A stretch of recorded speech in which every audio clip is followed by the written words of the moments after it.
Test. Test.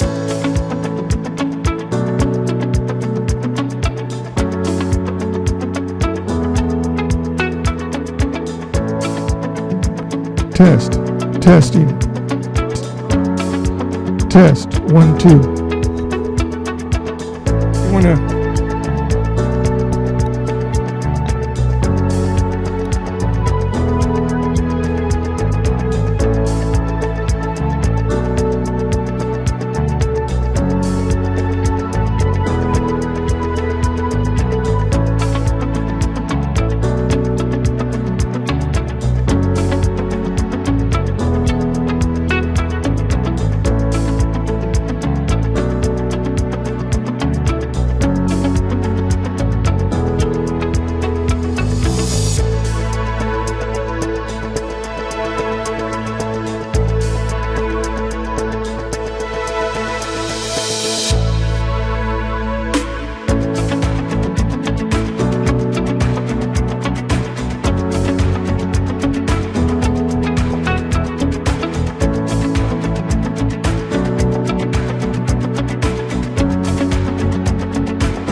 button on your Zoom screen and selecting the Spanish option.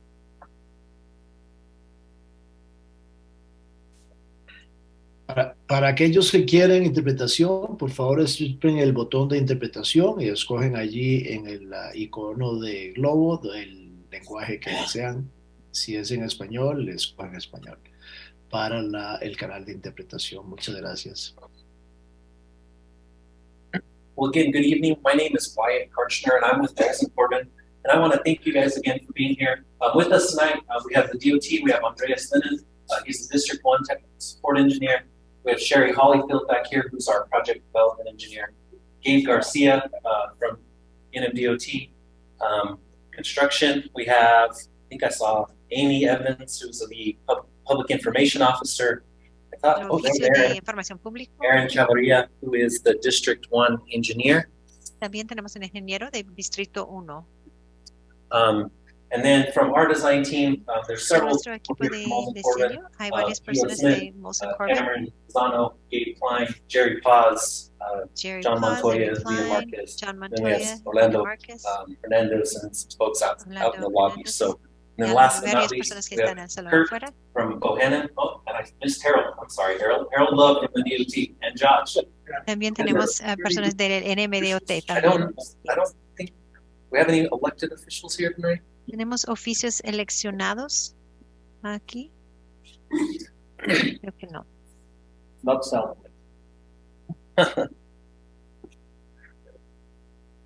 So tonight's meeting, we're going to talk about the study process for this project, which is the I-25 corridor. We're also going to talk about the existing conditions, the proposed improvements, our schedule, las mejores and propuestas, the next el steps. horario And then also, y los the biggest thing próximos we want pasos. to do is we want to hear from you.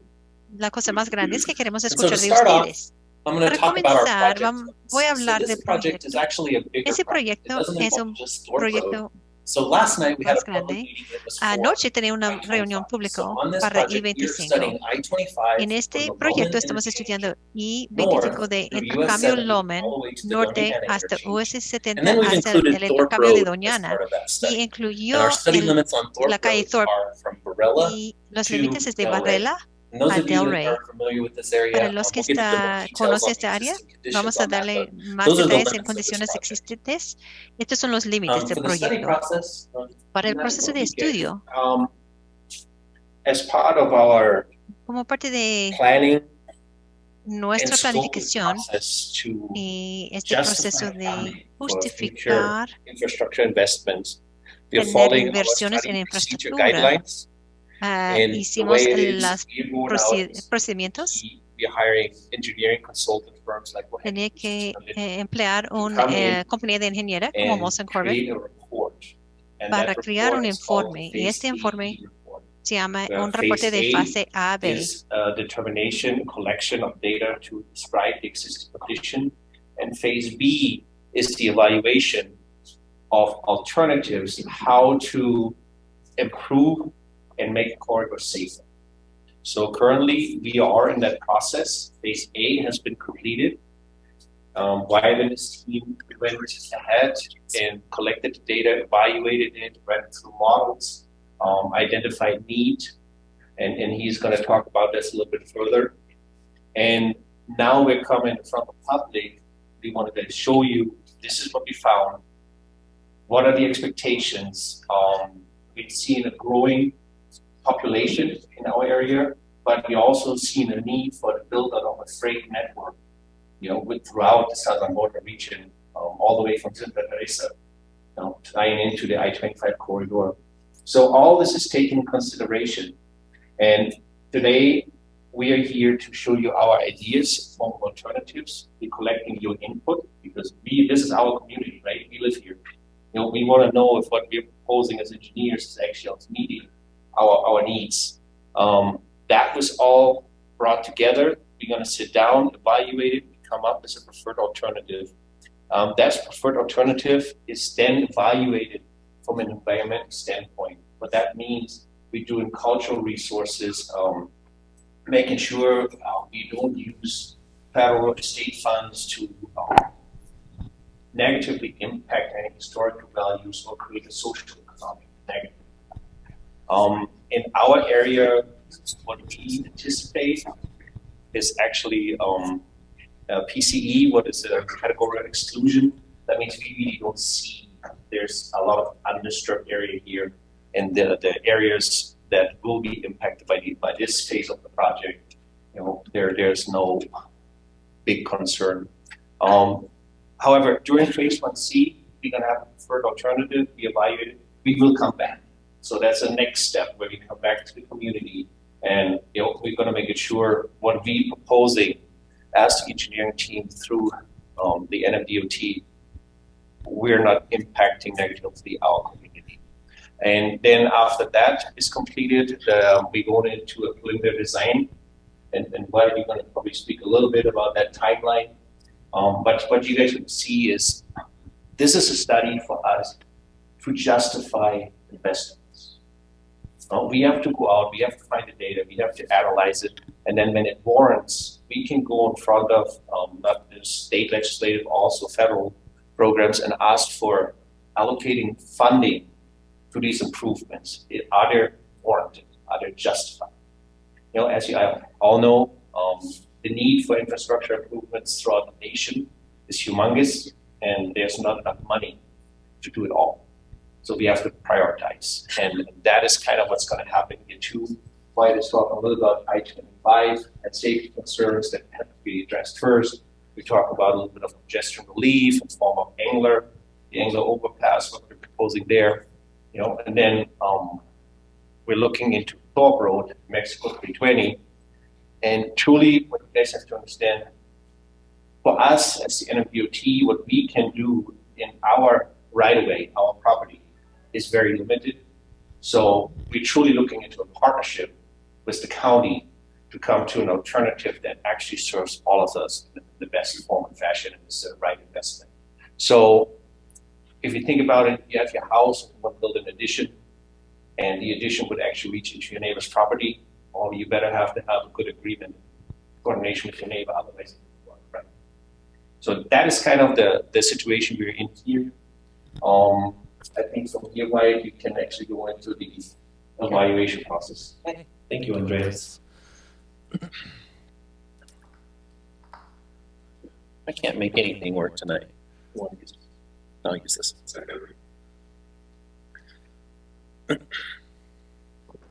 So as we mentioned, our study wasn't just focused on New Mexico 320. It was also focused on I-25.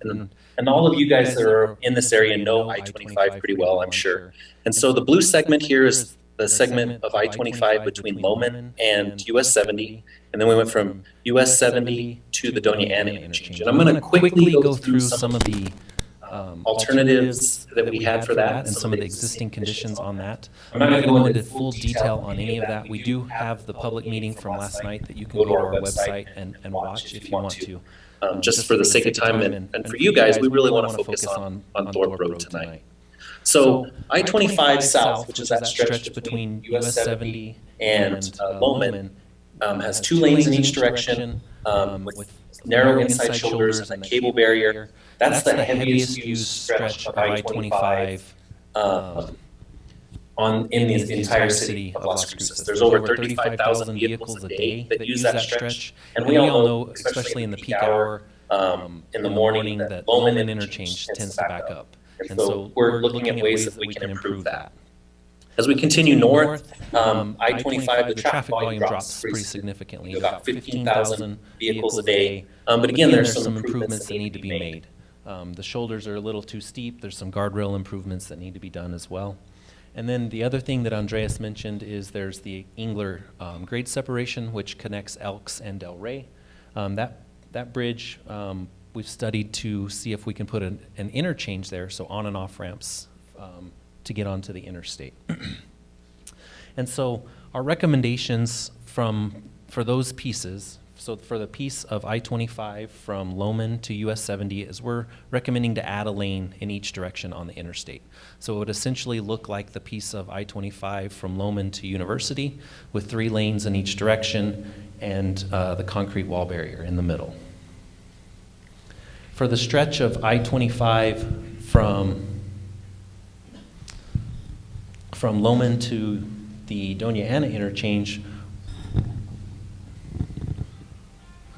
we're recommending just a no-build plus option. So basically, we're going to just fix some of the things that are out there that need improved.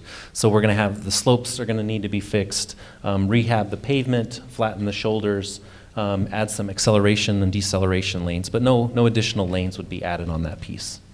And then at Engler, we're recommending interchange ramps. So a full diamond interchange would be at that location. Will probably be a signalized interchange so that people could easily get on and off. So now the piece that I'm going to talk about and spend most of our evening on is Thorpe Road. So again, our study limits start at Del Rey, and they proceed to the west all the way to Barella.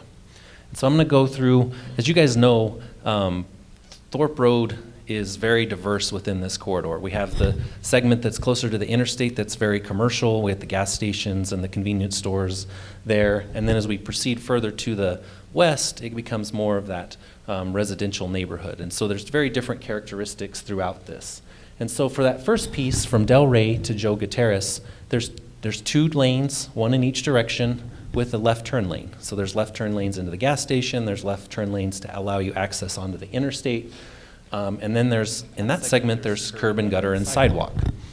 The one big thing that I think we all know and we've heard some people tonight talk about is the need for some better control at the interchange and entrance into the gas stations and to El Camino Real.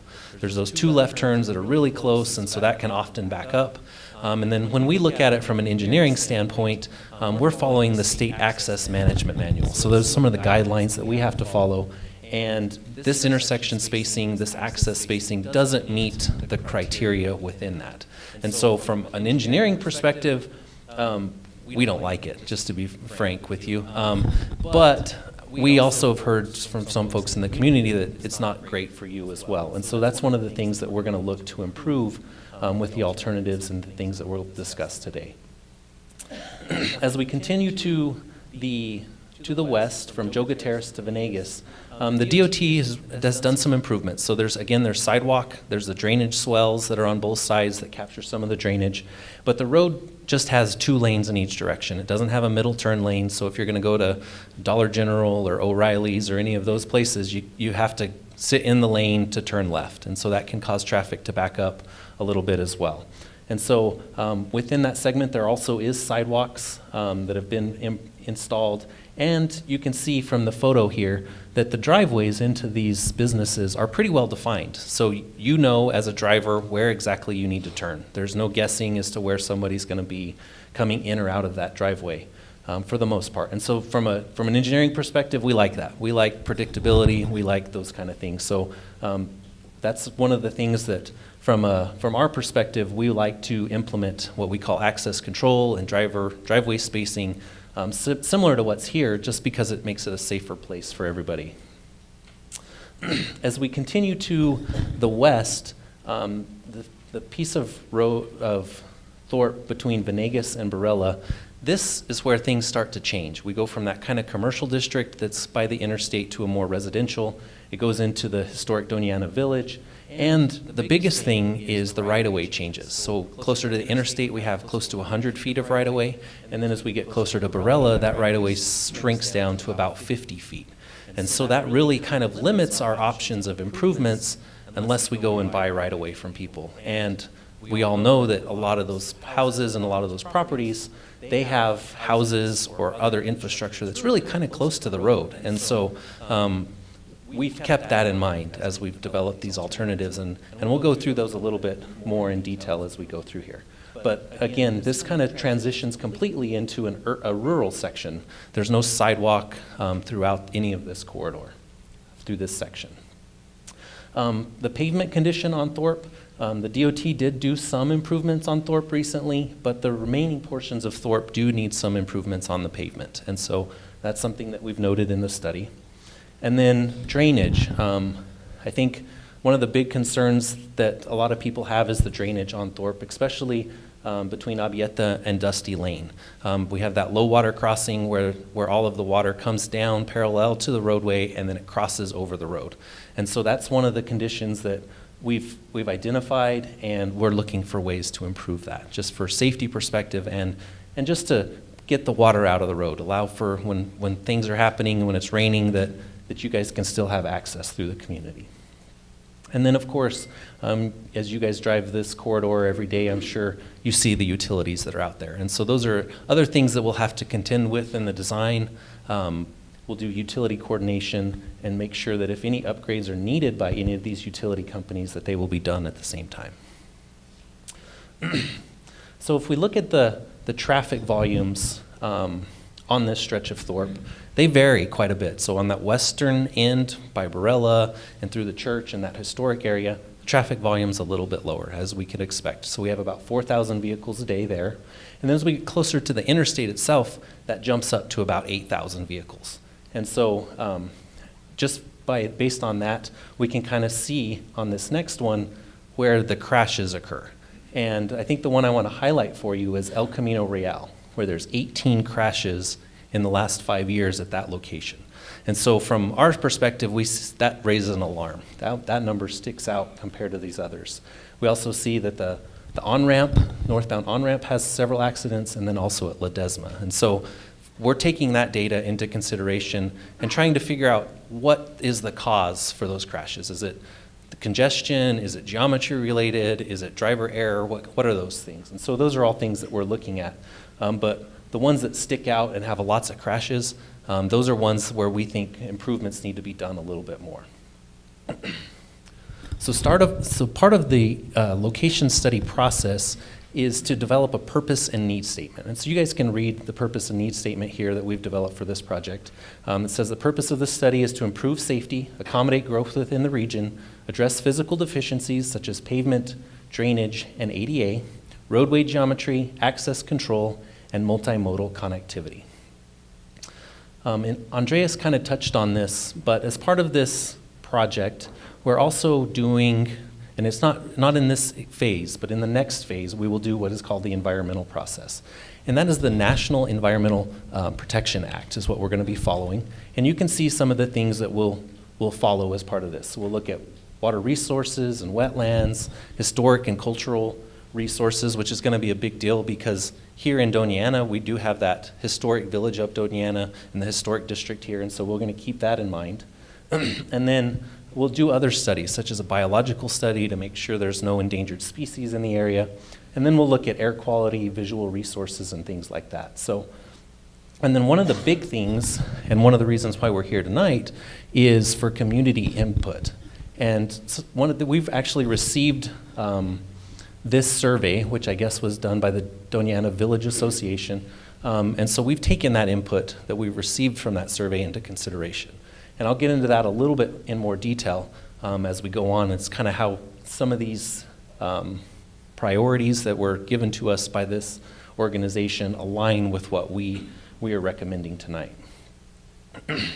So next thing I'm going to do is I'm going to go into the alternatives that we've looked at. And I'm going to split them into two different categories. So first we're going to look at the alternatives to improve Thorpe Road as a whole. And then we're going to look at alternatives to improve the intersection of El Camino Real. So I'm going to start with Thorpe Road. And with any process that we do in this study is we have to look at the no-build. We have to make sure that, as Andreas mentioned, that improvements are justified and needed. And so every time we do a study, the first alternative that we look at is the do-nothing option, or no-build. And so that's exactly what that is. No improvements would be made. Everything would be left as is. Of course, the DOT is not going to walk away from it and not do any maintenance, but we're not going to add lanes, sidewalk, curb and gutter, bike lanes, anything like that. So that's option A. Alternative B is the two-lane option with a drainage swell. And so you can see here we would have one lane in each direction, and then we're showing here that we would have a raised median in the middle. And this is more to just show you that we're thinking of that access control. We want to control where driveways are, especially in that more commercial district. And then we want to help in that residential area to make sure that those access points are more defined, so it's safer for all drivers. And then in here we've kind of mirrored what's gone on throughout the northern section. So we have the sidewalk that's out by the edge of the right-of-way, and then that ditch along between the roadway and the right-of-way. And we also have a shoulder here. We've called it a shoulder, but really it's a paved surface. I know we've had some conversations tonight about the want and the desire for a bike lane. I think that's something that as we move forward, we could refine this alternative to maybe classify it as a bike lane or sign it as a shared use or something like that. So that's generally what that would look like. And then if I want to show it to you on a plan view as to what that would look like. So you can see here, this is near Ledesma Street. You can see what we would have is we would have left turn bays for people that want to access some of these streets. And the big thing about this alternative is that we're being a little bit flexible with it. As we get to the residential area, we don't need the left turn lanes anymore. And so we would kind of eliminate that and try to accommodate that within the right-of-way. The next option that we're looking at is very similar, except for we add a lane. We add one lane in each direction, so we would have a total of 4 lanes, 2 in each direction. We'd have the drainage swell and then the sidewalk. We would also try to implement access control, and that's going to be a big theme with all of these alternatives is access control. And then you can see what that would look like. This alternative does work in the commercial area without any right-of-way acquisition, but again, as we proceed further to the west, you can see even on this image that's on the screen that we're starting to encroach into right-of-way acquisition needs. And then again, we looked at another option here, which is very similar, 2 lanes in each direction, but we added a bicycle lane, a buffered bicycle lane. This one would also require a storm drain system. So we'd have to put pipes and drop inlets in the street to capture the storm drain and then carry it to a pond or something like that. And so we would also have sidewalks that are separated away from the roadway. Again, you can see here that, again, that's going to start to require some right-of-way acquisition in some of these areas as we get further around, further to the west. And then the final alternative that we looked at from a roadway perspective is alternative E, which has 4 lanes, 2 in each direction, and then we incorporated a multi-use trail on one side. Again, it's very similar to the other alternative. It does, again, require right-of-way, and then it does have the 2 lanes in each direction. So the next thing I'm going to look at is the alternatives for the El Camino Real, Elks, that whole intersection that goes on kind of behind the gas station there. So again, the first one we're looking at is the no-build, which nothing would change. And then we started to look at ways to improve it. And so some of the themes that you'll see throughout all of these alternatives is we're trying to increase the separation from, let me see if I can point it out here on the screen, from the I-25 southbound ramps, which are here, and the entrance to El Camino Real and these 2 gas stations and all of these other businesses here. So you can see with this alternative, we've actually pushed that intersection further to the west to gain that separation. We've created access points for the gas stations that are off of that intersection, so they don't have their own dedicated access points. And then you can see El Camino Real, Joe Gutierrez, and Elks all would come together into a single intersection located here, which would be stop controlled. We would have stop signs in all 4 directions, so it would be a 4-way stop for people to go through here. Again, as Andreas mentioned, a lot of these alternatives are going to require a lot of partnerships. So this one's going to have a partnership with not only the county, because of Elks, El Camino Real, and Joe Gutierrez are all county roads, but also with EBID, because the drain outfall from the dam that's across the interstate goes through here. And so, again, those kind of coordination and partnership efforts are going to take place with any of these alternatives. I'm going to quickly go through some of these alternatives for the roundabout. We did look at 4 roundabout options, and you guys can look at them in the back. We did have some concerns with them from a spacing standpoint. So in the future, we expect that a signal may be required at the interchange on and off ramps. And if you're stopped at a red light and you're starting to back up behind other people, a roundabout is going to start to fail when you can't have that free-flowing movement. And so I'm going to show you quickly 4 roundabout alternatives, but because of that potential failure, we didn't really study them in too much detail. So there's alternative C, which has 1 roundabout. Alternative D, we pushed it a little bit further to the west, but still we had some concerns with that spacing. And then we looked at another one. We didn't have a roundabout on Thorpe itself, but off of Thorpe where El Camino Real, Elks, and Joe Gutierrez come together. And then finally we looked at another roundabout option, but again, you can see that this didn't move El Camino Real anyway, away from the intersection. And so this was an alternative that we didn't really study in too much detail.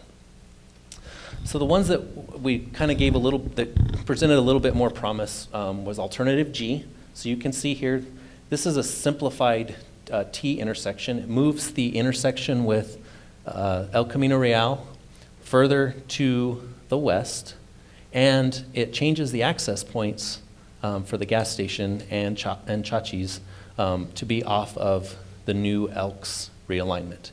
We also fix the curve here between Elks and El Camino Real. And then one of the bigger things that we did with this alternative is we put a cul-de-sac on Joe Gutierrez.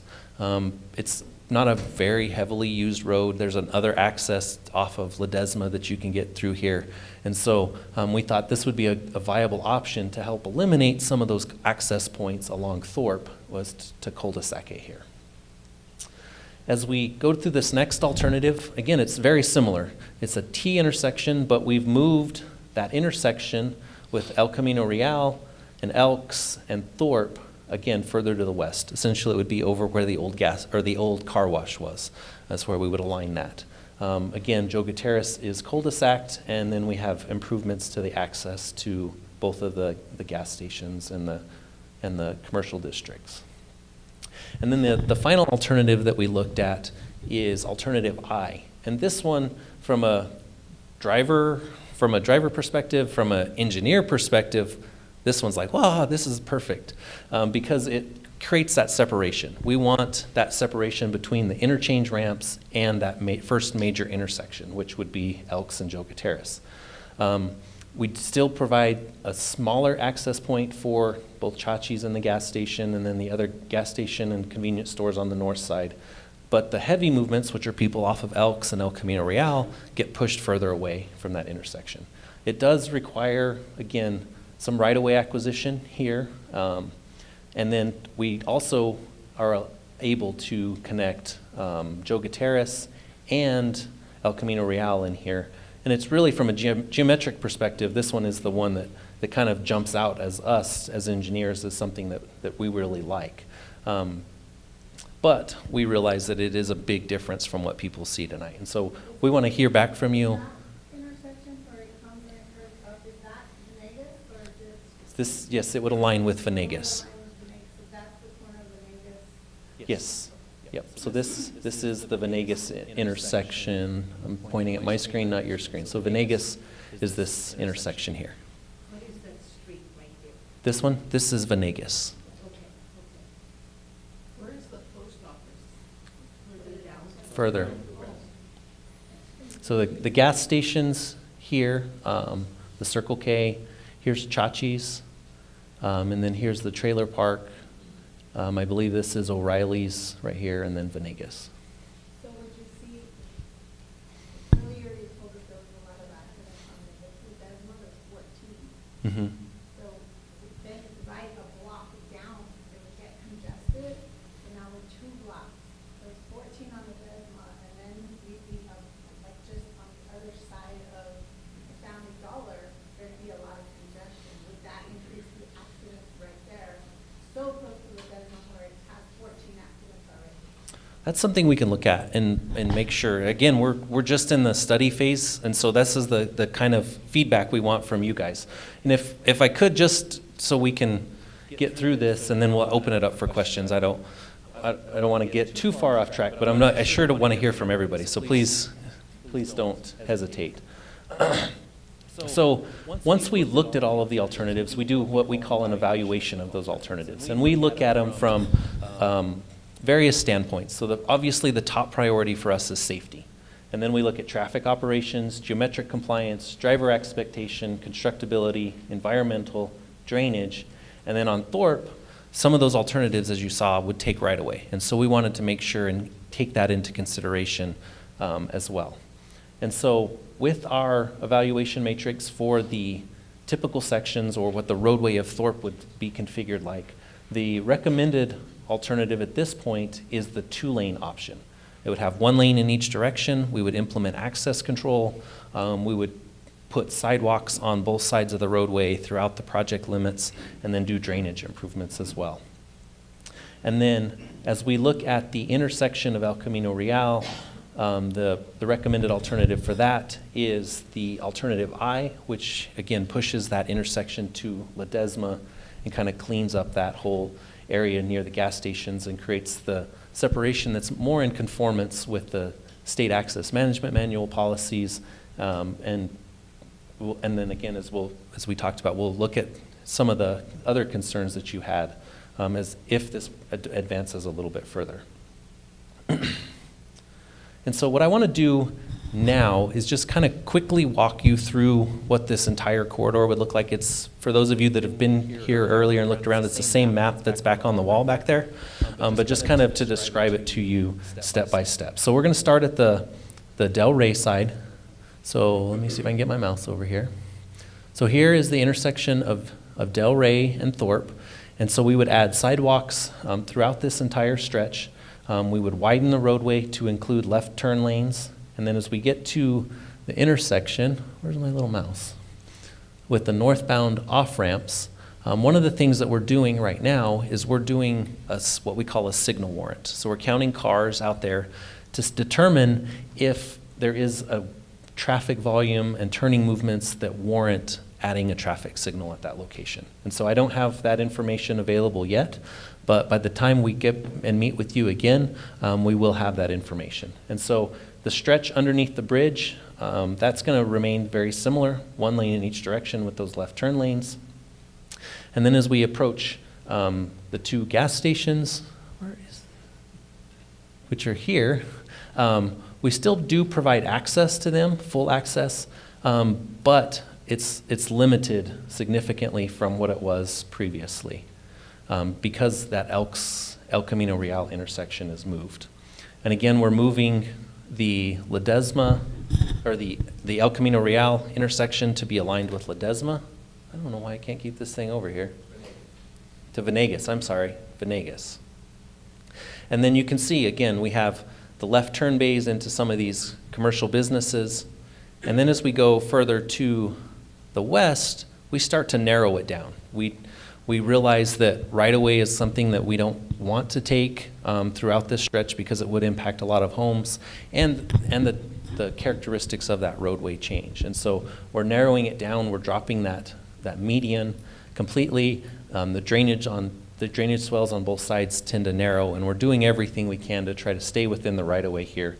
But we're going to also try to, with this improvement, do some access control with the driveways. And as things advance, we'll be back. We'll work with each individual property owner to meet with them on their driveway to make sure that it provides access that's adequate to them, but try to fit it within the guidelines that we can from an engineering perspective. And so what I want to do now is kind of look at the priorities that we found from the Doña Ana Village Association survey and show you how what we've recommended kind of aligns with that. So the first thing that kind of popped out to us was the complete streets, sidewalks, pedestrian access, and so we've tried to incorporate that. So we have the sidewalks on both sides. We have that wider shoulder, which could be potentially a bike lane or a shared use. And then the next thing is the 2-lane roadway. And so again, our alternative, as you can see below, keeps it as that 2-lane roadway. We do widen it in that commercial district, as we saw, for left turn lanes. But then the other thing that we saw in here was the El Camino Real gas station access was a concern. And so by pushing that further to Venegas, that does help with that. And then something that was on here a couple of times was the beautification, the landscaping, and some of this historic signing. And that's something that, from a study perspective, we don't really look at in great detail. It's something, as we advance more into design, those things could be considered. And we would want to have a partnership, again, with the county, with the village, just so that those things could be maintained and beautification could be done. And so what are our next steps? So the biggest thing is we're here tonight. We want to gather information. We want to hear from you. We want you to tell us what you like, what you don't like, what you wish we would have done, what we missed. You guys live here. We're from this community, but we aren't on this corridor every single day like you all are.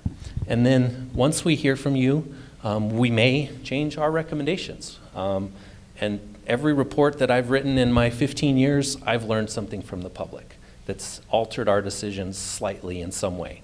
And so keep that in mind, is this is your community, and we want to do things that fit within engineering guidelines, but also fit you as the users. And then while things for this project don't have funding for design and construction, those would be the next steps. The project would go into design, right-of-way acquisition would be done if that's how things are proceeded, and then construction would happen.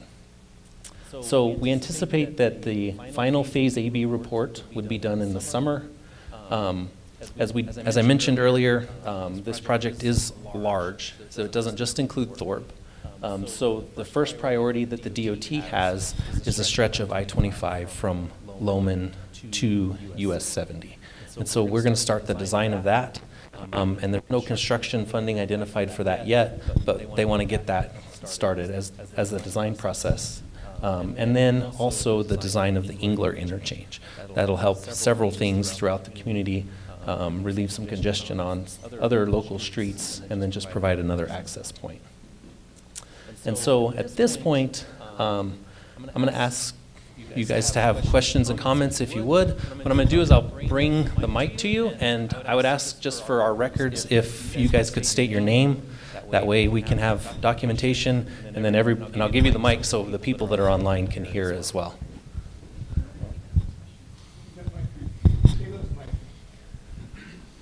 Okay, so we have one there. I'll walk over there. How's it going? My name is Israel Chavez. I'm the president of the board for the Doñana Village Association. We did the survey that included over 300 responses. I'm glad that you picked out a couple of things from the survey, but there were several other things that I didn't include that I can include, but some of the things that came up were the intersection at Ledesma. That does have multiple access points. And so we would hope that this project also alleviates some of the congestion there. But one of the things that I noticed is that while it does have some pedestrian infrastructure, one of the priorities of the community that I've heard is calming tools, right? So not just pedestrian access on either side, but pedestrian priority at several points. The village is reaching its 200th year, and this is the most significant infrastructure investment that the state is going to make in the last maybe 60. And so with respect to how this infrastructure is going to go, not only do we want pedestrians to be thought of, but we want it to be priority. And the federal DOT has lots of information on the complete streets. Is this working? Okay. And I don't want it to just be that we said sidewalks, because we didn't use the word sidewalks, right? We used the word multi-use paths because several DOT engineers that I spoke to said that if we say multi-use paths, they become much more substantial. So we don't want just the bare minimum. And we don't want this to be, because what I saw from clearly your favorite, which was the last one, what I heard was the other ones didn't get as much favorable treatment as the last one presented, was that it creates still a very fast way from I-25 to Valley. And so really what we want is calming effects so that folks, when they are getting off of I-25, they're not getting as quickly from I-25 to Valley. Because from our perspective, this project is about the people who live in this corridor. And we've had several of projects programs where youth are crossing this road. And so if you're creating a fast corridor, which is what I see in alternative I, it's not what I see in alternative E, it's not what I see in alternative F, then I'm concerned that it's going to create still a corridor where we're not seeing calming effects. Right? And that doesn't just mean speed limits. That means crosswalks. That means that the beautification aspect's not something you think about now, but even like pedestrian dedicated infrastructure that's not just sidewalks on either side, because we have to get to both sides. There's a post office on one side and there's a community center on the other. There are carnicerias on one side and there's a plaza on the other. So the infrastructure not only has to be on the sides of the road, but through the road. And dedicated to pedestrian access so that we can get across.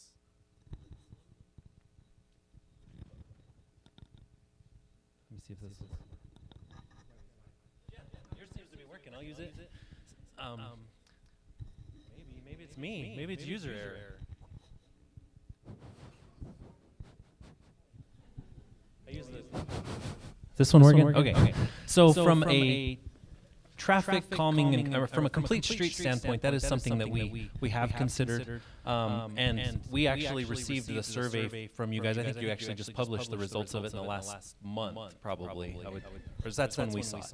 And so I think we saw that after some of our results, or after we'd written the report. And so, but to be clear, I emailed Trent several times asking for updates on this, and nobody.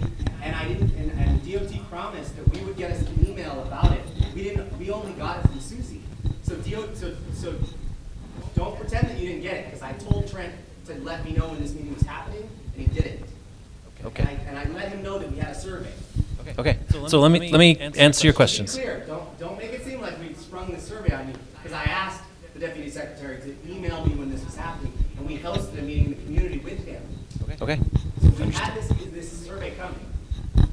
And we really appreciate the concern and the input. I want to remind everybody, if you look at the study area and the area of New Mexico 320 that we are evaluating tonight, with your input that is appreciated, it is a very segmented, and the area we're talking about, the relocation of the interchange or intersection, is really not a residential area.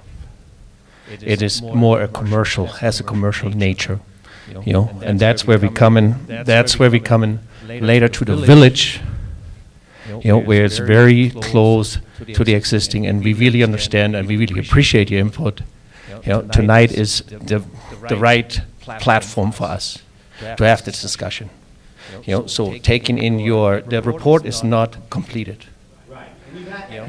And exactly, and your survey will be taken in consideration. So thank you. There's no. Comment was that I sprung the survey results No, that is not even what he said. He said that we are received as a study team the input, and we will take the input in consideration to complete the report. That is what's happening here. There is not, we didn't see it. No, this is the time. This is the right moment in the process to have this discussion. So that's all I want to point out. And so from a complete street standpoint, the medians do provide some of that traffic calming. So it provides a place for not only plantings to be done potentially. If you drive down some of the streets in Las Cruces that have medians with plantings, you tend to want to slow down a little bit. It makes you feel a little bit claustrophobic, if you will. And so by adding those medians in that more commercial district, if you will, that could allow for a potential for some of those traffic calming devices, such as plantings, to be implemented. And as far as crosswalks and things like that, we encourage you guys to provide us with some locations and input as to where those would be beneficial to the residents, because we realize that at the intersections at the interstate, that may not be where people are crossing because all the homes are further to the west. And so that's the kind of feedback that we want to hear from you guys, is where would it be beneficial for us to put in some sort of pedestrian infrastructure to potentially cross the street, so that it is safe for pedestrians, it's safe for drivers, and so drivers can expect to see where a pedestrian can cross and make sure that they do it in a safe manner. And so I would encourage you to continue to talk to us and even write down your comments, or I would gladly meet with you just so that we have a good understanding of what that kind of infrastructure is that you're looking for and where it would be beneficial to the village itself. Okay, let's answer the ones here. Yep. My name is Rod Blanchard, and I'm a community member. My biggest concern is semis going from Interstate 25 down to Valley Drive. You get past Ledesma and the road significantly narrows. There's bridges that are very narrow, and there's when you get past Doñana Road, there's a big C curve there. The semis cannot handle that curve. Cars literally have to stop and let them get through that, and they don't stay on the road going around that curve. It's very dangerous. And somehow that needs to either stop, or there needs to be real strong incentive to make them go someplace else instead of through there. And so my question is can anything be done with that? Or if not, is there anything that can be done to discourage that? We understand that it is a state road. And it's hard for you, but I've been asking this question for 20 years, and nothing has been done. And I know I admire the stuff that you're doing, the surveys and coming over here. It's very much appreciated. The thing is, who do I contact with the county, or who do I talk to? Who can I write to about this road is not for semis, okay? It's a state road, but say when it was first built, that road, THARP, and it was not THARP, it was just a county road. There was no semis. But we're having to deal with that traffic. It's gross. The road is from there to here. So if you can find a way for me to contact somebody on this, because I brought it up to senators, I brought it up to a lot of people, and nothing is being done. All they tell me is that they don't have any say-so because it's a state road. Well, I'm a New Mexico taxpayer, and I think we deserve that. Thank you. Can you please state your name so we have your record? State your name. My name is Priscilla Blanchard.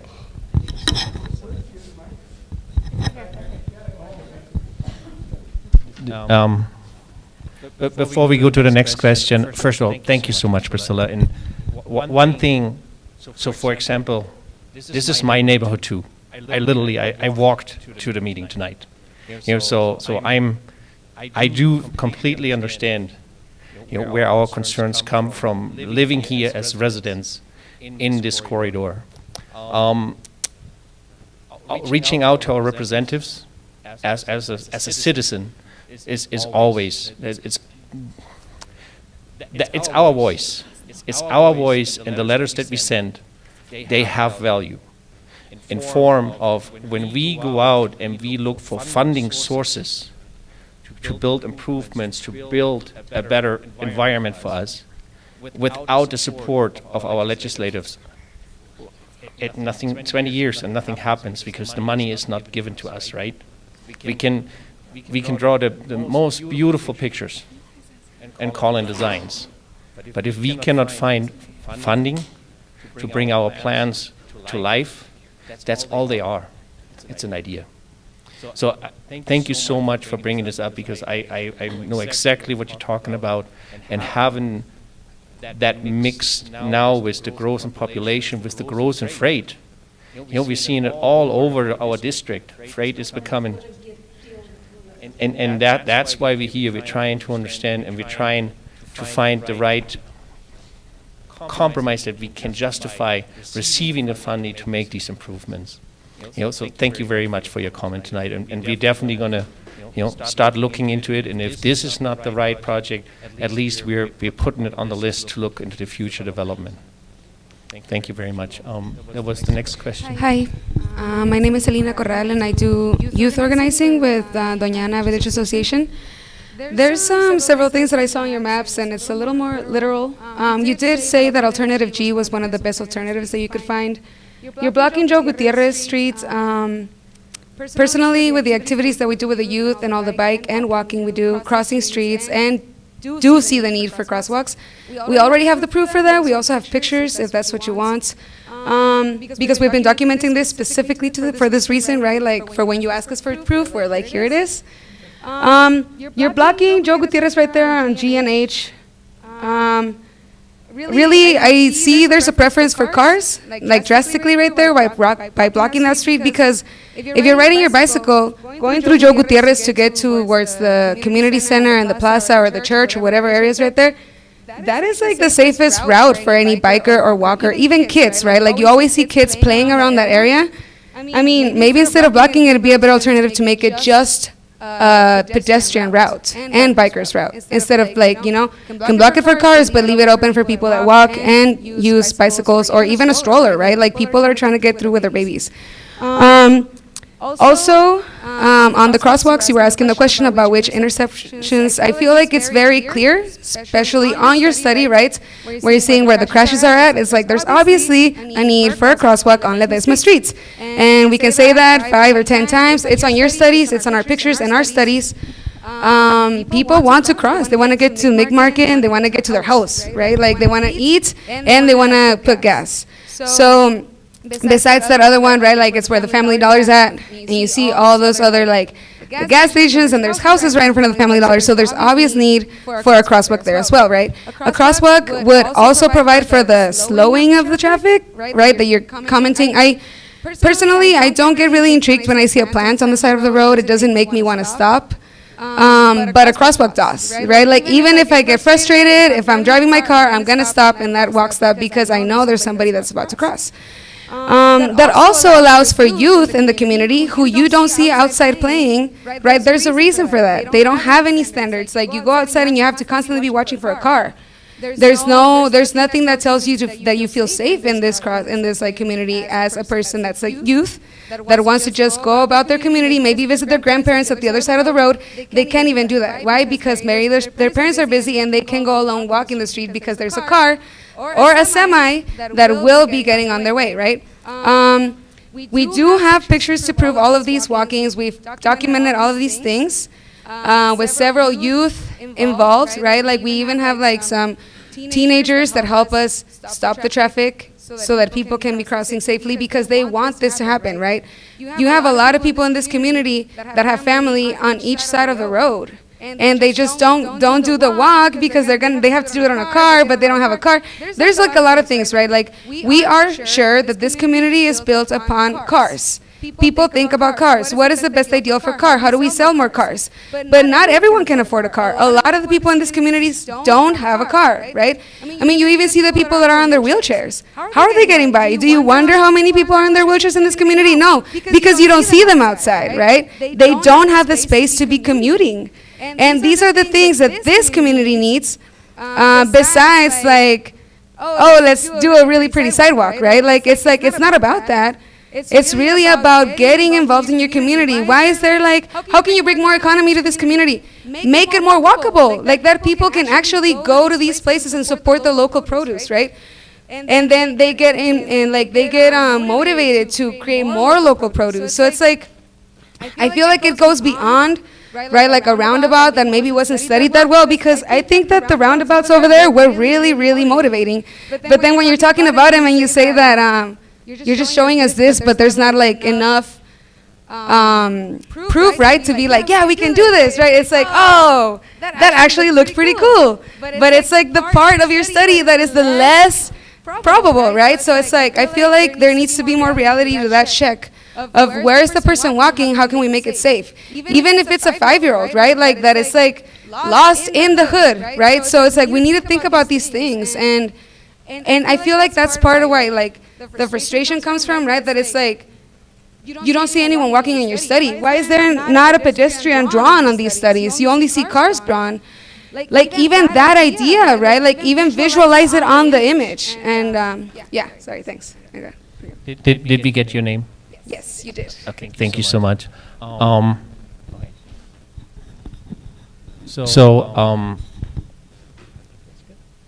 Thank you. This was a very big picture for us as Doniana Village, as a community. Let me try to. For us, we are here today as the NMDOT, and the corridor of Thorpe. That's the only restriction that we have.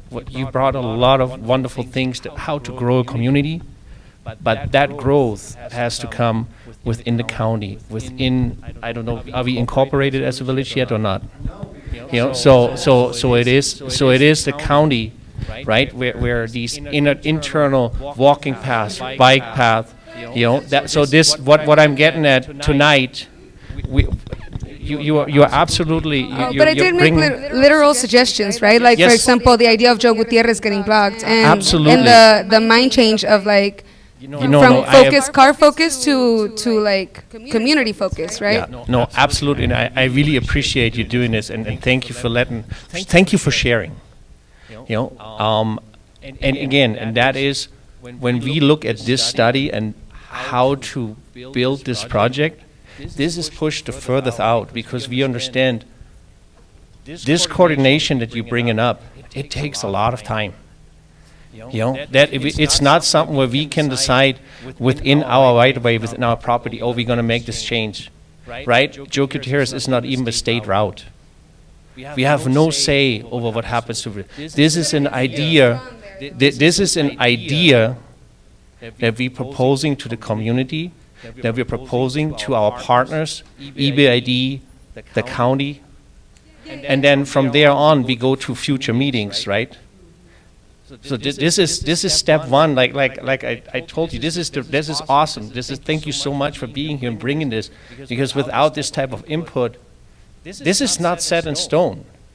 Not at all. This is a piece of paper today. But without the right players coming to the table that have the authority to make changes, the NMDOT, we ourselves, we are limited to the Thorpe corridor. I just want to be open and transparent on that. Thank you so much. Do we have? Hi, Andres. Thank you so much for coming, and I'm glad that we have someone who's local to our community who's actually invested. As you live here, you didn't cross Thorpe though to come this way, did you? No, I didn't think so. I didn't think so, and that again is because crossing Thorpe is really hard. As someone who grew up in this community and has children in this community, I just really want to echo the fact that we need walkable. If we're going to improve, we need to focus on our community and crosswalks and not bifurcating this area. It's hard enough to cross Thorpe. We don't need 4 lanes. Yeah. Take that off the. We agree. No one wants that. We agree 100%. We absolutely need things that slow traffic down, making it the distance between I-25 and the next interchange is not as important to our community because we want to slow down those cars. We don't want congestion, but we also don't want the fastest path for the semis to get through our community. Thank you. No, thank you very, very much. And just so, when we talked about access control in form of left turn bays for vehicles, let's think one step further, right? That median, by default, it can become a pedestrian refuge, right? So you have not to cross the 2 lanes in one stretch, but you cross 1 lane at the time, half the time for making sure looking left and right. So there's so much more that how we can enhance these concepts. But before we do that, we need to understand which concept are we working on. So thank you very much. Hi, good afternoon, good evening. My name is Ida Rodriguez. I don't live in the village of Doñana, but I live on the other side of I-25 off of Del Rey. I've lived there 40-some years. I do have grandchildren, kids coming to Doñana Elementary. I am the PTO president, so in the mornings, I drive these streets 20 times a day, back and forth, back and forth. I come from Del Rey to the 4-stop. As you were talking about, you're taking counts of cars that are coming in. You do need to know now that there is a new cement place up in the area that we have semis in and out from 6:30 on. And we're not talking about little semis, we're talking about the big ones, They're destroying our streets now, going back and forth. I don't have a problem with, the cement. They have to make a living out there, but we need to figure out something from there on, like you're saying, because the traffic on from 7 o'clock, it gets backed up. You hit under the overpass, you get to the right in front of the school area. That's where all traffic breaks up there. The turning lane is good, but when you have traffic coming, you have people from the Doñana school trying to get their kids to school. They're late. Everybody knows that, and we're trying to get there as soon as possible. We've got 3 different routes. We got Elks, we got the one coming to Camino Real, and we've got the cemetery one. Well, you can imagine everybody trying to get to the school.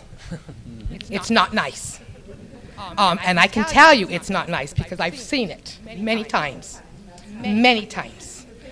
So that's where the problem is. Israel, thank you so much for getting our village together, whatever needs to be done with that right now. But my problem right now is getting from the actual off-ramp into the area is where the problem is really bad in the mornings, when school ends, and when 5 o'clock rush hits. Other than that, the traffic isn't as bad when it's not flowing, time for people to leave.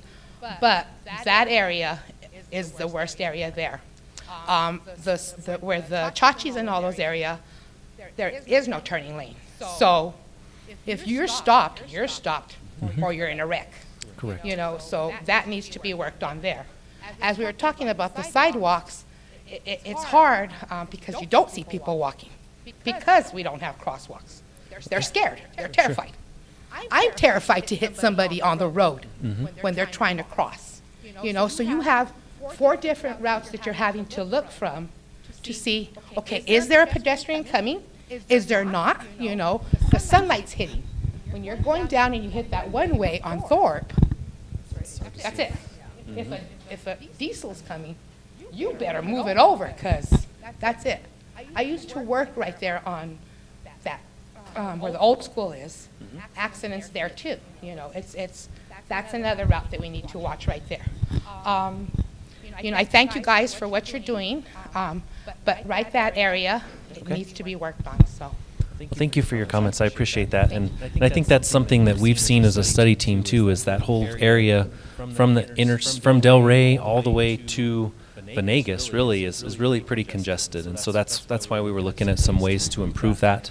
And just to kind of piggyback on some of these crosswalk conversations that you guys have brought up. Any of these alternatives that we've looked at and presented to you guys, those are things that we can add to them. Andreas kind of mentioned that those medians provide that safe refuge in the middle, so you don't have to cross the entire roadway. You can cross 12 or 16 feet. You could have 12 or 16 feet to kind of pause, catch your breath if you need to, get your bearings, and then you just look one way. And that's the big thing about those medians, is that it gives you the opportunity to not have to play Frogger, if you will, and look both ways and hope that you get a break in traffic both ways. So it would give you an opportunity to cross one way, stop, and then you could just have to look one direction and cross again. So thank you all for your comments. We have one right here. I'm sorry. Hi, my name is Andrea Fidelis Narvaez, born and raised in Doniana, not going to leave, stuck. I actually live on Thorpe. And just a suggestion or a thought, so Thorpe has been the main road for many years. And like she said before, it was a state road, we didn't have semis going. Have you guys also considered or the thought of maybe making an exit from I-25 to Taylor? Because Taylor is also like Thorpe, that gets us to Valley. So with interchange, interstate interchanges, so there is a very specific federal process that needs to be followed to get warrant. And we're talking about even like the Doniana right now, we have near the interchange 8,000 vehicles a day. That maybe sounds a lot to us. If you look at it from an interstate access point, it's really not. So we are looking as a second priority to help out with the Doniana interchange to build the ramps over at the Engler overpass. So we can split people coming from Taylor, hopefully not go north anymore to go to town, right? So we're trying to help that congestion with that. But even that proposal, we need to get approved by the federal government. You know, so there is it's called an IACR, an interchange, interstate change access change request. You know, and it's actually quite an intensive study, but we really hoping, you know, that we have enough data to prove the usefulness of adding that interchange. So looking into Taylor right now would be too close, too not enough traffic. So, you know, and again, Taylor again, it's not a state route system, right? It's again a county facility, you know. So no. So but I see. But this is exactly how it works, right? People bring in ideas, and we evaluating, and then we see are they feasible? Are there can we implement them? Or they're, you know, great ideas, but not yet. And just one more question. I know that you guys weren't doing the survey, but I would like to be involved if there's maybe a roster or something, because I would like to be involved in, you know, if there's a survey going on, I'd like to give my input as well. We did it last year. Okay. Yeah, definitely. You're involved. You're here. All right, I am. So I want my name somewhere. Your neighbor. Erlinda Garcia, do you have any flood control planned between Lowman, Is it I-70 and Thorpe Road? So from the US 70 interchange to Doniana, we did notice that there is one spot where we've seen when it rains really hard, that water overtops the freeway. And that's done from some upstream changes in the flow path, and that is something that is part of our project for that stretch that we would look to improve. It may be upstream changes to put the flow path back to where it was historically. We may try to oversize some culverts. As we advance that further, we would fix that problem that I think you're referring to. I don't think there's very much flood control. Yes, that's true. I mean, there are between here and 70.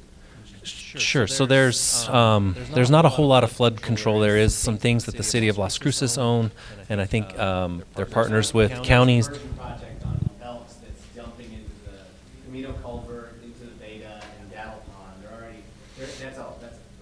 Yeah. So from a DOT's perspective, I don't think that's something we're really looking at. We're making sure that we convey water under the roadway. We don't change historic drainage conditions at all. But from a county or city perspective, they would be the ones looking more at regional flood control for the area. There's a commissioner has a question behind you. Good evening. My name is Rebecca Ramos, and I was here last week for a meeting with the county because they're going to be putting in sidewalks. And I was just wondering, are you working with them in coordination with that? So our study, just like we shared with you as a public, we also have what we call stakeholder meetings. And the stakeholders on this project is EBID, because we have the outfall crossing Thorpe. We have the city of Las Cruces, because it includes the I-25 interstate, which has a lot of impact on them. And we include the county of Doniana as a stakeholder. So yes, they're fully aware of this and active participating in finding solutions. Thank you. And also, I just wanted to say that I've witnessed on Thorpe, I was driving behind a big rig that has run over dogs on Thorpe, and they just keep on going. And I've witnessed that like 5 times, over the last 5 years, and it's really sad that we can't even have dogs right there in the front yard without a truck running over them. So, I hope it would never be a child that happens to.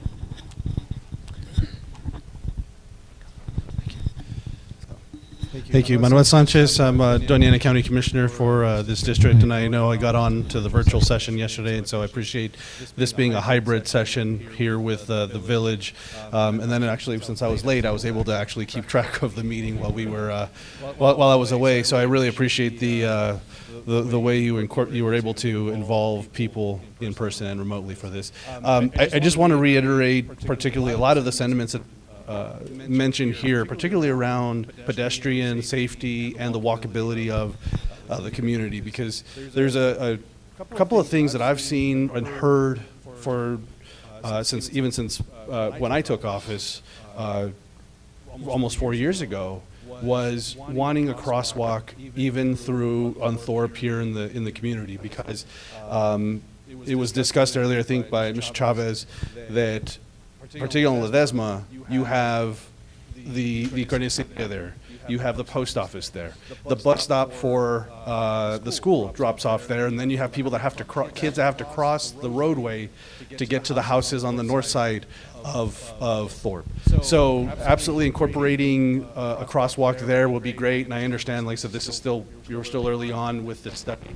The other one is also needing pedestrian access, as we talked about, as you move the intersection by the gas stations, because there we still have the bus stop for the South Central Regional Transit District. So depending on what side you're on, people are going to need to be able to access that bus stop, and they don't really have access unless they run across the street. So I appreciate the sidewalks and possibly looking at having the median in the middle that will provide some refuge. That helps, but definitely having some sidewalk or even a hawk system or something of that nature to bring awareness to the drivers as they're in particular that people need to cross. The other thing, I know sentiment also is if there, as we have ways in which to minimize the amount of speeding. I know that there's also a piece where law enforcement will have to help with that. But if there's ways in which you can engineer it into the design, that will be huge. Because as you mentioned, the first part of Thorpe is commercial. But, they just haul butt all the way down to Doñana Road, and then eventually after they stop there, they keep going. And so, again, with pedestrian safety in mind, that's a big piece. And then the other one, again, is going to be, how you incorporate sidewalks or even a multi-use path. One of the things that's been a big push for Doñana has been to have either sidewalks or multi-use paths. We see that right now on Elks, and that's what we were talking about, tying that in here to the village of Doñana. And theoretically, the next piece is going to be to connect from Columbia Elementary on Elks, continue on to the city of Las Cruces. So then you will have a pathway from here in the village all the way to NMSU. So like I said, I think if we can keep that in mind, again, around pedestrian safety, and that's going to be a big piece, crosswalks, sidewalks, and keeping in mind the infrastructure we have, because that's one of the things with Doñana County that we've asked of NMDOT has been, can we put these in? And we needed the study. Now we have the study. Then can we? This is one of the things that we want to ask for. So thank you all. Thank you, Commissioner. I appreciate your time again tonight. Just to kind of piggyback on some of that that you've talked about, we definitely want to incorporate, or we're glad to do this hybrid meeting. One of the things as a study team, we recognize that this corridor separated from I-25 is significantly different, that this impacts you as a village a lot different than it impacts all of the users of I-25. And so that's why we're here tonight. We wanted to be here in person with you. We didn't want to have that disconnect of being virtual. We wanted to be able to be here so that we could meet with you one-on-one. We could understand, we could see your passion, because a lot of that gets lost through a virtual platform. And so we appreciate you guys attending, and want to know that we're here to continue that dialogue with you. And this isn't the last time we're going to be here. We're going to continue to come back, and we're going to continue to get that feedback from you. To be clear, there wasn't, when we talked to DOT the first time, there was no plan to have a public meeting in Doñana. We had to demand it. So let's not pretend that we didn't do a lot of advocacy for the last period of time, that there wasn't a plan to do. They said they were going to have one public meeting in Cruces. So let me finish. It's my turn. I also want to talk about the dead end that you potentially will create at Joe Gutierrez. So it sounds like I heard from some folks that Joe Gutierrez won't be in some of the plans. Joe Gutierrez may not be connected. Is that what I understand?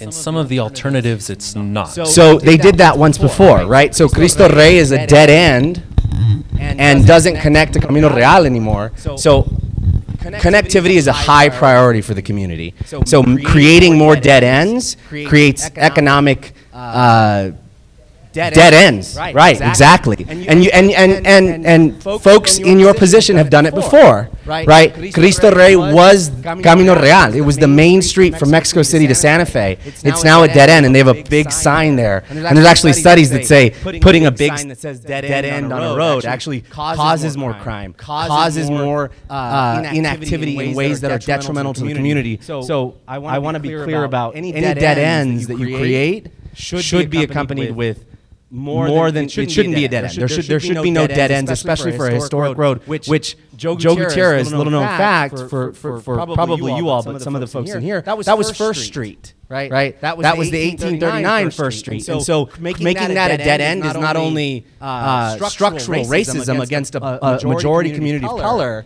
it demonstrates that you really are not looking at the connectivity of the community. You're just looking at how to get through us. And I want to be very clear that DOT told us when we had a community meeting that they were only going to do one meeting in Cruces. So pretending like this was always part of the plan is not consistent with what we've known. And I just don't want to be sold a bill of goods like you always intended to come talk to us. This has been a product of a lot of free labor on the behalf of our board members and our organization. And we're glad you're here. But be sure that you're prioritizing connectivity, pedestrian access, and I believe that the stakeholder meetings that you're having, I don't know why Renee's not here, because Renee said he was going to be here, remember? But Renee's not, and Renee said he was going to be here. And there doesn't seem to be a plan on DOT's part to connect the sidewalks that the county's building to this project. That should already be incorporated. You guys get paid to do this. None of us get paid. So you should come to the meeting more prepared, and the conversation should have already happened. The county is building sidewalks, but there's no present plan to connect those sidewalks to this plan, right? A yes or no answer is fine. So that you have not really understood the purpose of tonight. But first of all, I really want to appreciate your volunteer time and your enthusiasm and your drive, because if your work got us here, thank you. Thank you for pushing that I can be here tonight. And we have this discussion. Again, what we are here tonight, we are identifying concepts so that if we understand which concepts would fit the community best, we can go into the detailed discussion that you're asking for. We are in phase A-B. We are at the first steps. There's no room for public comment after this. And there's absolutely. There's absolutely. First. Required to have public comment after this, and I know you're not going to, because that's how it always happens. So I'm an attorney. I've done this all before. I've seen you guys have public meetings, and then you say, yeah, we're going to incorporate all this, and then you already know which kind. I really appreciate your input, and I don't think there's anything I can say today. The only recommendation I can give right now is please look into the location study procedures, and you will see in phase 1C is when we come back where we incorporate all these comments received and have a public meeting to understand, did we understand it correct? Did we get the solution that it fits? You telling me I'm not doing this because you're an attorney, that is your opinion? And as I say, I really appreciate your effort to organize and be here and have this voice, because it allows us to build a better project. It just seems inconsistent with the previous conversations where we have folks said that there wasn't going to be a Doniana meeting. So right? Because that's what DOT said. They were going to have one meeting in Cruces. Now you're saying we're going to have all the meetings. So I want to be real careful about what we're being sold. So again, what you say is right, if that makes you happy tonight, but I'm here tonight. Right? We have a meeting. So what happened in the past, we are here, we're communicating with you guys. So we have a question behind you. Hi, I'm Isaac Garcia. I live on, actually I grew up on Thorpe Road. Have you considered changing the I-25 northbound exit? Can you push that out to possibly Del Rey? Because there's the four-way at Ben Archer, and you want to head west on Thorpe. If you're exiting, the cars in the morning, the lady here that works here, the timing of those cars at the four-way interrupts the timing of you trying to exit and go westbound on Thorpe Road, and that's when the exit ramp backs up, and it's real dangerous there because you have people heading east and west, and you kind of have to take a risk. And then we all know the people that are turning right go in front of the people that are turning left, block your line of sight, and pretend that they didn't notice. That's really frustrating. Have you considered pushing the exit further south and maybe having a roundabout on the eastern side of I-25? So we didn't look at that particular thing in detail. We are going to do a traffic counts, which will do a signal warrant, which would put a traffic signal at that location, which would clear up bottlenecks when you do your this. bottle. They fail. You said when there's a signal. A roundabout would. Yeah. But if we were to leave the configuration of the northbound off-ramp and Del Rey that four-way stop there and put a signal at that intersection where the interchange is. Well, they tried to That put would a clear that stop up. sign there for a little bit, but It doesn't work, yeah. You guys remember that? Yeah, so that was a that's one of disaster. the things that we're still in the process of studying is if we can justify a signal at that location to kind of clear up some of that congestion. we're Yeah, having. that'd be helpful, or Okay. just something, because it's just dangerous there. Sure. Yeah. And then I do want to point out our website. We do have an interactive map on our website, so you guys can go there, put a pinpoint on the exact location where you have a concern or a comment. You can kind of see a screenshot of what that is now. And this is the kind of input we want from you guys. We want to see those on there so that we understand. Yes, sir. This is probably maybe not your area. My name's Dale Anderson. I live on Barella and Thorpe. And if you had to guess, how long do you think it would be before the construction equipment shows up to repair or change Thorpe Road? You're talking the next 10 years, or? No, I mean, you're not. So the way this process works, the NMDOT has a process. We're initiating a study, and normally it is 4 years before we get to construction. 4 years From so we are within the first year, right? Okay. So it would be 3 years, but even then, the prioritization, we cannot build I-25, I Angler see. Interchange, and Thorpe Road again. So what we're going to look at, we're probably going to, out of these comments and the needs, and coordinating with our partners, with the county, we're going to probably do tier implementation of what is a tier 1, what needs to happen today. Oh, it What seems can- like the ramps at Elks are probably in front of anything that would happen on Thorpe. That is If you were current, gonna- yes, If you sir. were going to soften the blow to Thorpe, you'd have the ramps at Elks. So there's two different things that we have to look into, right? There's two different type of funding sources. We as a DOT, we can spend federal funding within the NMDOT right away. So all these outside ideas that we have, the relocation of the interchange, we would be outside our right away, so we can not use that type of money to pay for it. So that means we have to go in front of state legislative, and get a House bill approved. So now we're talking politics involved. When we are competing against everybody else to find the funding. That's why it's so important that we have commissioners, we have our senators, we have everybody involved in understanding how important it is to us. Then we can work with the county. The county, there is capital outlay projects where we can send applications. So to answer your question, we may be laughing about 10 years, but in my life, the way I work, 10 years is almost, that's not tomorrow, but the day after. Okay. To be. That was my question. Yes, sir. I have an easement that goes through my living room, and I probably don't have to worry about that because. No, but that's I'll be how leaving transparent through I the can be, back door sir. feet first before this takes place. So. That's okay. I'm good. And then, sir, did you state your name?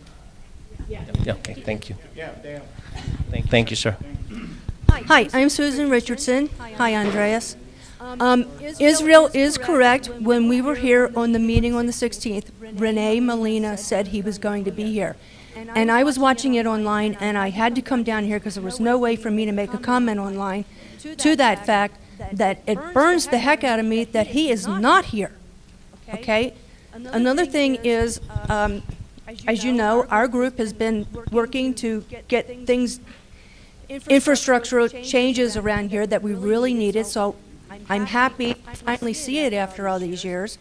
And I'm hoping from what I heard from last night's meeting is that the what's happening at the overpass at Spruce is going to alleviate a lot of the traffic that comes out to the Doniana exit, because a lot of the residents on of Delray and also Elks, they have to come out to exit 9, and then they have to go back to Taylor Road, Blymeyer, Sand Hill off of Delray.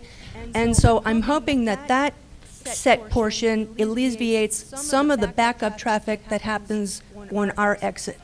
The other thing is, I've heard a lot this evening about, and the latest plan does not show this.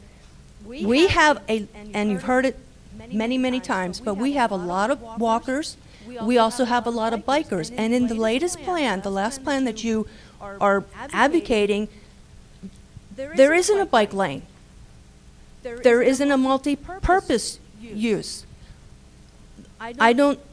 We've heard a lot about crosswalks. Well, in those crosswalks, I don't want to see the signals with the hands, the red and white ones.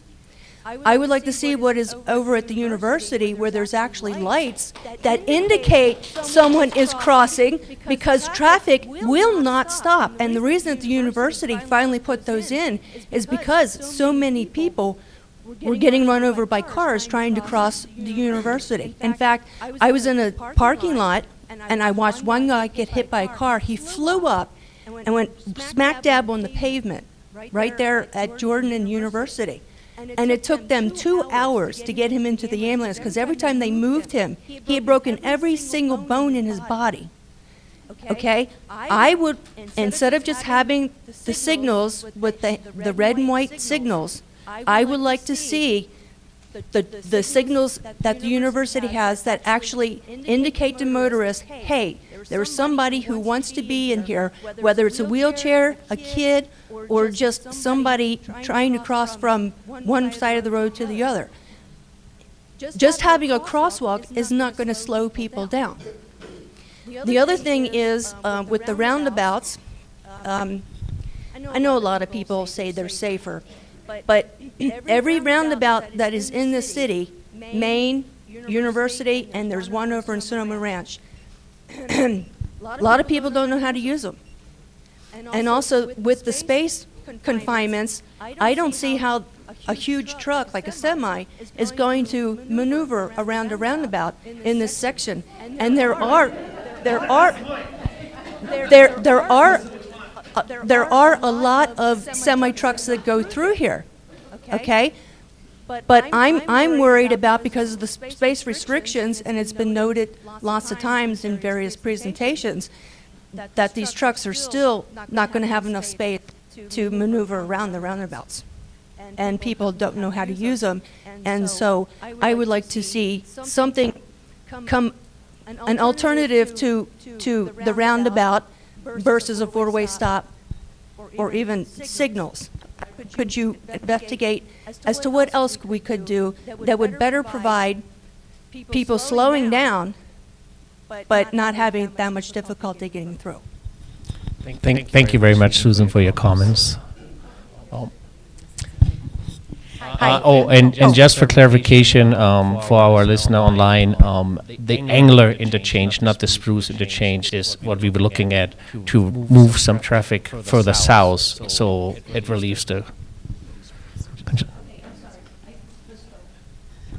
And I do want to mention that Mo Mohammed from the city of, or from the county, is here. He's actually Renee's boss, so you got one step up.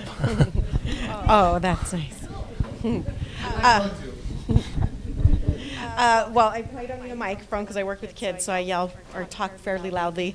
My name is Stephanie. I'm with Parks and Rec. Well, I used to work with Parks and Rec, and so I love to hear that these kind of meetings happen, because this is what we used to do all the time when we wanted new things.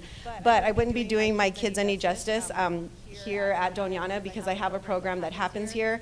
I'm born and raised here. I grew up in the trailer park. So when you guys talk about walking and all these great things, yeah, we used to be able to do that kind of stuff, but it doesn't happen now. I have a small group of 10 kids here, but they're amazing. And we actually did wanted to walk over to the village, but we couldn't even get there from here to there because of the roads, obviously. So I'm having to bring a van for 10 kids to get them to like right there, you know, walking distance. So we're trying to promote the walking, health, fitness, all those kind of things, but we can't do it if we're not safe, if we don't have that. The other thing that's another important part of what we're doing is transportation. You know, how do we get around other than just our vehicles? You know, Selena brought up a very good point. Not everybody has a car, you know, and if buses could get through there, you put your bike on there, you can get to your jobs, all those kind of things. But it's keeping that kind of focus on not just the transportation and those kind of things, but your health, your fitness, walking around, staying connected to your families, especially here. That's huge to be able to. I mean, I can tell you, we used to go to catechism and run across the street, go play with our friends, back to the trailer park, and you could do this, you know, freely without worrying about getting run over. And that's something that, you know, like I said, I wouldn't be doing my kids any justice if I didn't come tonight and say that that's something that's important. You know, we preach to them, oh, be healthy, walk, ride your bike, do this and that. Where do I do it? You know what I'm saying? It's like I'm telling them and encouraging them, but there's nowhere for them to do it. So, you know, that's those kind of things. And I know you've heard it plenty of times tonight, but it's just reinforcing the importance of why we need to keep the village the village. I mean, we're growing, and it's what happens. You know, people have kids and grandparents, and that's what happens. But we can't lose what we have here as part of, you know, the community and what's going on. But we want to make it beautiful. We want to have sidewalks and multi-place, you know, areas for them to play and do those kind of things. But, you know, we kind of have to push the envelope a little bit, because that's what, like Israel's saying, it stops. I've seen it with the city plenty of times. Talk. We have these great meetings, and then you never see it happen again. And then all of a sudden, oh, let's have another meeting about that one thing back then 10 years ago. So I just wanted to reiterate how important it is for these meetings, but at the same time for us to keep, you can't just say it and important, you know, these things and then just not come back and revisit it, and those kind of conversations that we have to have. And if we want it to grow and be healthier, safer communities, we have to have these different options for our families. Thank you so much, Stephanie. I want to bring it back, and again, and I really appreciate what the villages does. You know, but also I want everybody also remember we're talking about one corridor, New Mexico 320, walking paths, bicycle paths. You know, why do we want to bring all these activities and facilities right next to the most dangerous part we have within the village? Why don't we not use or try to think to build out our local street network to make it attractive to do these things? See, that's what we're getting at, you know. So we don't need to be lectured on no. Because that's doing. Let me just. You know. Okay. The county is doing sidewalks all throughout. We're working with the flood commission to develop an open space south of the village where the state government let a state road decay, right? There used to be a state road into the village. We're working on all those things. You don't have to stress about that. What you need to stress about is taking this input and incorporating it. And yes, what we want is walkability next to this, what did you call it? A dangerous road? That's what we're talking about. A dangerous road. No. Get that to the record. So let's be clear. You don't have to stress about how dangerous Thorpe is because we live along it. Just focus on making it safer for pedestrian infrastructure. And again, thank you very much. You called it dangerous, not me. So we do have a comment online from Senator Steinborn. So if somebody, Joey, if you could unmute him, I would appreciate that.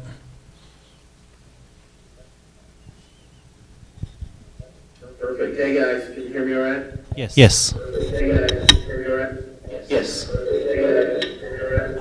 Yes.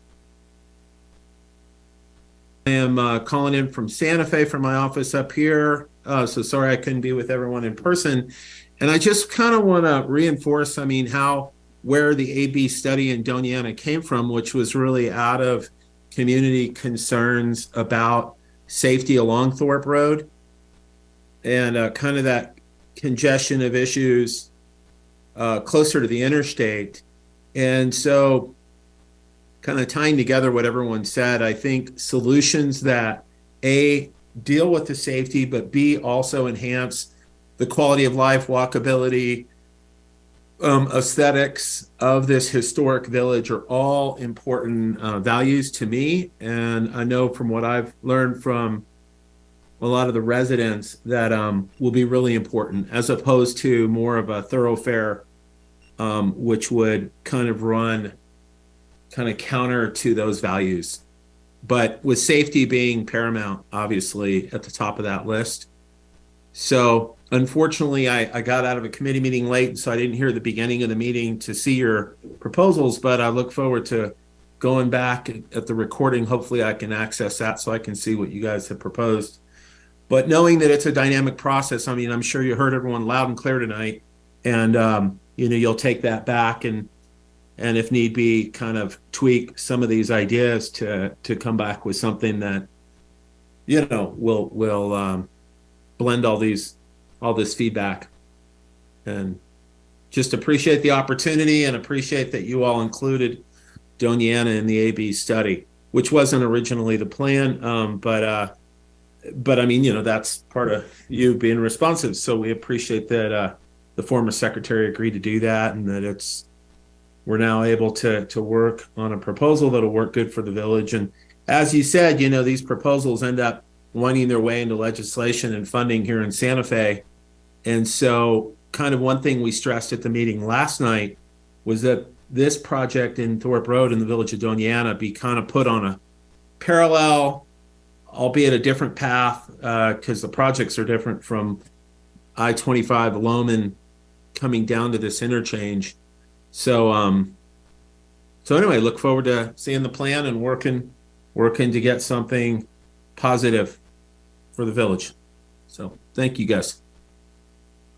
Thank you, Senator Steinborn, for attending and taking time. We appreciate that. So we do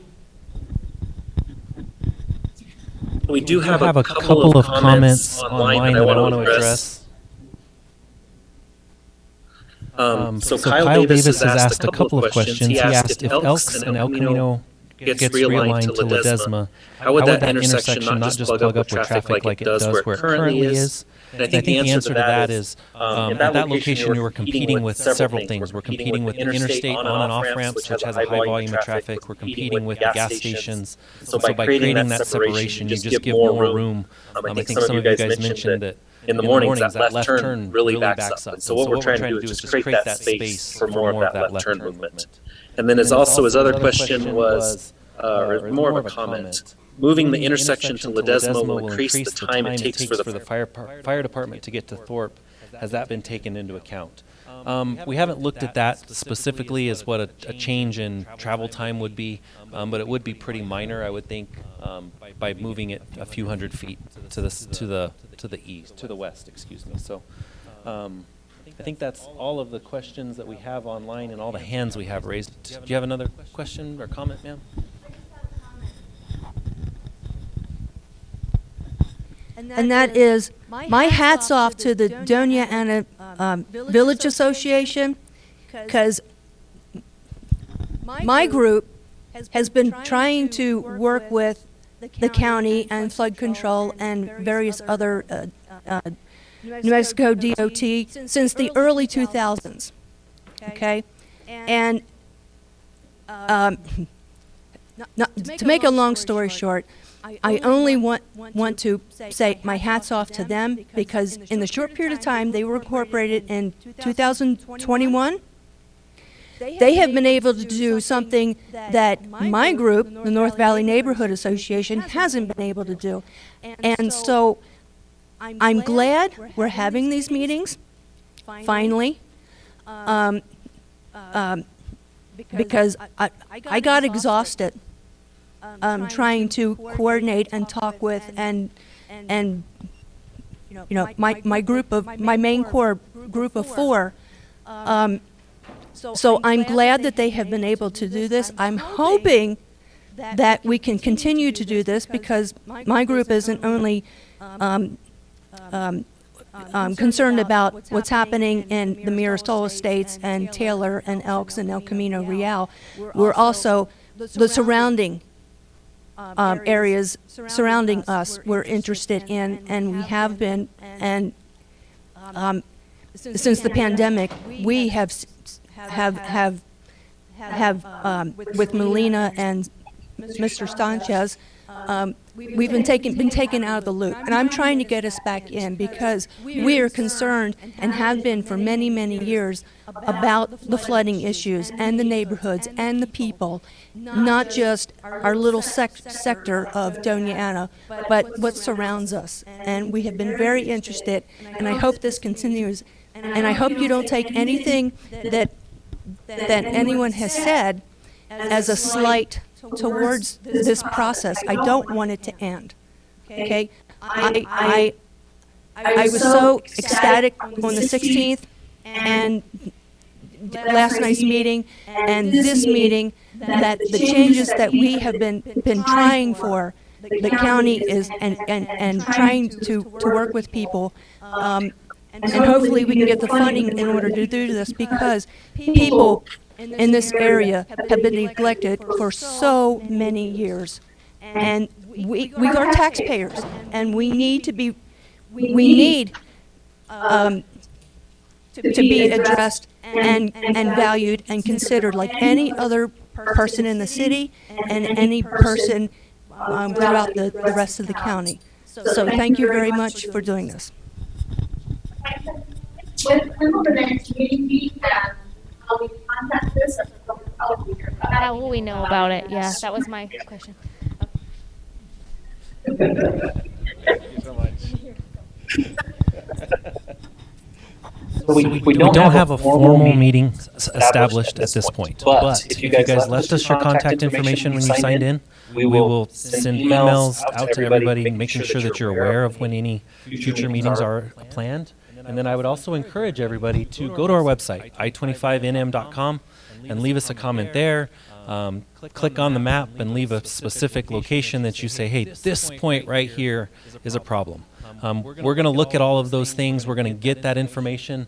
Our formal comment period for the study and for this public meeting ends on March 23rd, but our website's going to still be up. We're still going to be checking that email address. We're still going to be taking those things. So don't think that it's just going to stop here. I don't know where the process is going to go from here. I don't know. As Andreas says, it's going to take years to get all of this developed. But So I'm currently in the process of trying to secure the funding so I can keep paying the engineers to move forward into Phase C. And currently, our plan is to have that Phase C, the environmental, social, economic study, to be completed over the summer. So I would assume we're going to keep it outside the summer break. So we're going to make sure, hopefully right after summer break, when people are back and not on vacation, so we can reach everybody. Does this answer your question?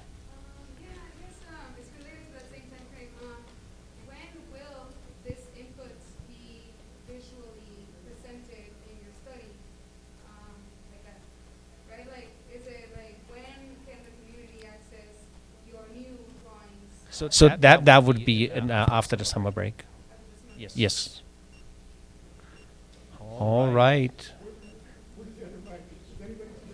We have the mic here. It's right over here. So at this point, we really want to thank you. You know, and like I said, this is the first step. You know, where we're coming into you, and I think today was very helpful to us. You know, because that's exactly what we're after. We want to make sure we're building the right type of infrastructure for the community, not what just the green. We have a green book that is the guideline how to build roads, right? I mean that counts for everywhere from Alaska down to New Mexico. That doesn't mean it meets Doña Ana, right? So I really want to thank you all. I want to thank our commissioner. I want to thank our professional staff, but I really want to thank you guys as members of the community to be here tonight, you know, and help us. You know, trying to build the best project that we can. All right, and thank you. I just want to echo that, and everybody that was online, again, thank you for that. If you guys want to go back and re-watch any of this, we will post this meeting on our website, i25nm.com, so give it a few days, and then that'll be up, and you guys can go back and look at it. All of this, and share it with people in your neighborhood and that may not have been able to be here, and all of this information is up there as well. So thank you, and good night. Thank you, everybody.